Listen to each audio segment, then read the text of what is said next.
What's a good word, everyone? It's your boy DKB here. I just want to say thanks for all the support. The channel's been steadily growing, and the number you see below, you can drop a text, shoot a voicemail, any ideas, topics, collabs, etc. you guys want to see. I'll include them in future videos and live streams, and I'll catch you again. Be easy. What's a good word, Jets fans? It's your boy DKB here. So I just really want to talk about one of the more recent reports I've seen around the New York Jets trade situation leading into the deadline here, right? We have one more game against the Bengals, and then you have the bye week coming up and the NFL trade deadline. And when you're talking about us being potentially 0-8 and that being the last game before this bye week, time for you to really think things through, have those conversations about, how much worse can it get if you're Aaron Glenn and Darren Muji, and seeing if maybe you have that buy-in, that you'll be here in year two to where you feel comfortable even making some of these decisions.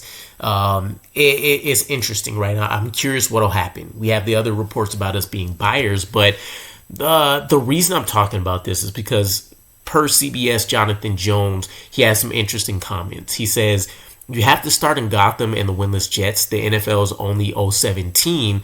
The league has been eyeing Gangrene's assets, but the Jets haven't really entertained anything regarding their players just yet.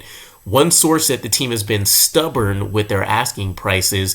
Logical thinking says that has to change soon. All eyes are on running back Breece Hall and Jermaine Johnson there. And so the piece that I honed in on is the fact that he's mentioned Darren Muji, Aaron Glenn, potentially Woody Johnson. They're being stubborn about the asking price, right?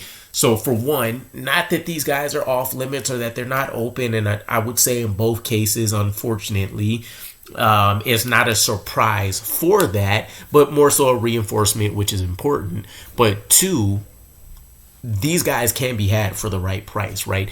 I talked recently about the trade value for each of these guys. Breece Hall was about a fifth, according to Connor Hughes. And then Jermaine Johnson's current price was maybe about a third rounder in their eyes. But we know in Jermaine Johnson's case, according to those sources, or rumors anyways, it would take a huge haul. What does that look like? Who knows? Maybe it's a couple day 2 picks as opposed to having something in the first round. In Breece Hall's case, maybe they're looking to try to get that into a day 2 pick, but maybe it would be, multiple day 3 picks, something along those lines.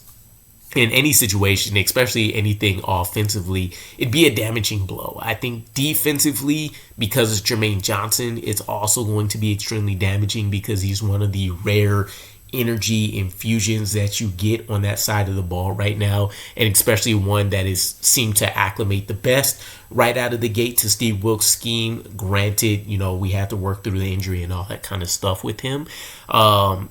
But this could also be a bit of a good sign for Muji, right? He's not a guy, even with the Jets being in the worst of the worst type of situations, that's just going to roll over and allow a general manager to take advantage of a poor situation, right? You take a look at it from Muji's standpoint, and it's, yes, would I love to potentially get rid of these guys and add to my war chest and try to restock it with guys that I've actually drafted and feel good about? Of course, but I also understand these still are good players. We're just in a bad situation.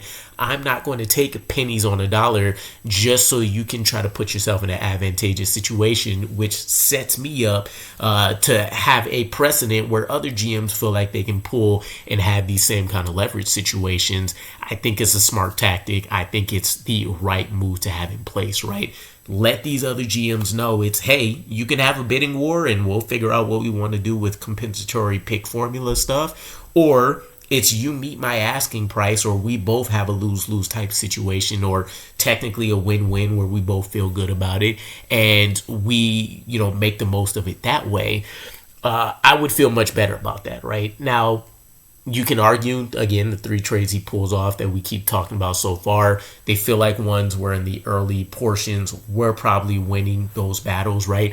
Getting a starter as a defensive tackle, a potential future starter, in Briggs, and of course having Brownlee come in and be a starter essentially already is huge pluses, but there's too much other variety in what can happen in these trade scenarios to really feel good. Again, going into year 2 and stuff, at least you have all of these guys rolling over, which is a huge plus for us. But Yeah, man, I'm just not in the market for having to give away guys that have gone through the mud with us, right? Now, on one hand, like with Breece Hall, for example, running back, short shelf life, it's just really been a disaster, whether due to health or just due to poor management for him, where he hasn't been able to excel and look like one of those guys. And, for his sake, I would love to see him be able to go out there and have success with another team. Ideally, one that doesn't impact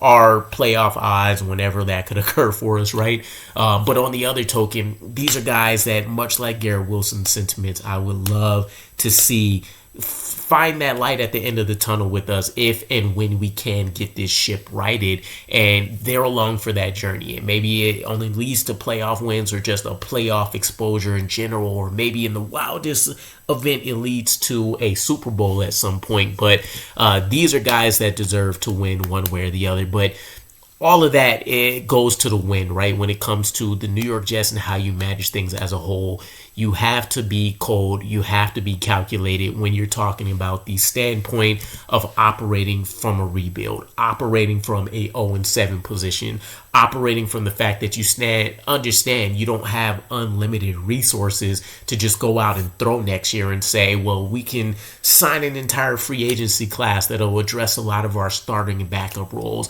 We have high picks coming in the draft, and we can, wait for guys that have, high level traits, but not necessarily a high floor, and all of these other sentiments.